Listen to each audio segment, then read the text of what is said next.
Hello everyone. स्वागत है आप सभी का ऑनलाइन स्टडी में। तो बेसिकली आज के इस वीडियो में हम बात करने वाले हैं बिहार के प्रमुख मेले, जो कि एक दृष्टि में देखेंगे, यानी कि आपको एक ही पेज पर ये सभी मेले देखने को मिलेगा।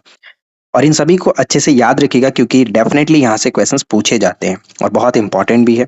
तो ज़्यादा समय ना लेते हुए चलिए डायरेक्ट हम बढ़ते हैं अपने कंटेंट की तरफ। और सबसे पहले स्टार्ट करते हैं जो कि ज़्यादातर पूछा जाता है।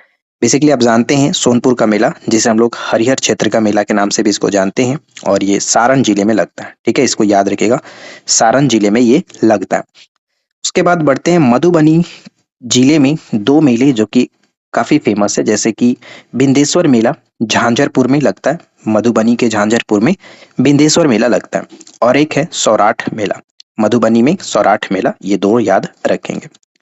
इसके बाद आपको याद रखना है कि मधेपुरा के अंतर्गत एक मेला है जिसका नाम है सिंधेश्वर मेला। मधेपुरा के अंतर्गत सिंधेश्वर मेला जो है वो लगता है, इसे याद रखिएगा। ठीक है।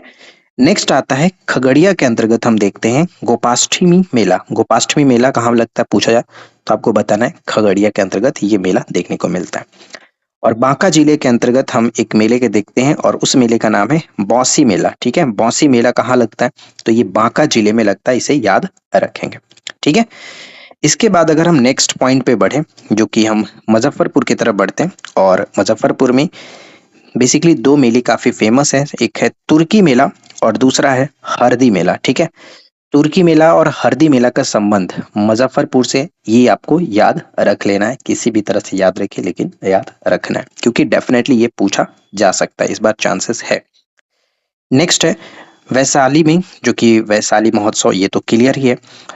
गया में बुद्ध पूर्णिमा मनाया जाता है, ये भी आपको याद रहेगा, इसमें तो दिक्कत वाली बात नहीं है। और राजगीर में एक मेले का नाम याद रखेगा, मलमास मेला जो है आपको ये राजगीर में लगता है। ठीक है, तो ये इंपॉर्टेंट वाले थे, इनको याद रखिएगा। और रिवीजन के पर्पज से मैंने आप लोगों को बता दिया, इसको याद रखना ही रखना है। खास करके मधुबनी में जो मैंने आपको झांझरपुर का मेला, झांझरपुर में जो लगने वाले मेला जिसका नाम है विंदेश्वर मेला। ठीक है, विंदेश्वर मेला ये याद रखिएगा, इंपॉर्टेंट है। तुर्की मेला मुजफ्फरपुर में, और साथ ही साथ हरदी मेला मुजफ्फरपुर में लगता है, तो इसे याद रखना है। सोनपुर का मेला सभी को याद होता है क्योंकि ये रिपीटेड है, तो याद रखना है। चलिए, कुल मिलाकर इतने सारे मेले थे जो कि आपको 101% याद रखना है। क्लियर। रही बात इसकी पीडीएफ की, तो ये पीडीएफ आप लोगों को हमारे एप्लीकेशन पर दिया जा चुका है ऑलरेडी, आप वहां से डाउनलोड कर सकते हो। और कल की वीडियो के लिए आप याद कर मतलब थोड़ा सा रेडी रहना। कल हम लोग जुलाई 2025 के बिहार करंट अफेयर्स के बारे में डिस्कस करेंगे, जो कि इंपॉर्टेंट सेशन रहने वाला है। ठीक है, तो कल मॉर्निंग में वीडियो आएगी जिसमें हम लोग जुलाई 2025 के बारे में देखेंगे। तो इस वीडियो में इतना ही फ्रेंड्स, मिलते हैं नेक्स्ट वीडियो में नए टॉपिक के साथ। Thanks for watching, keep learning, have a good day.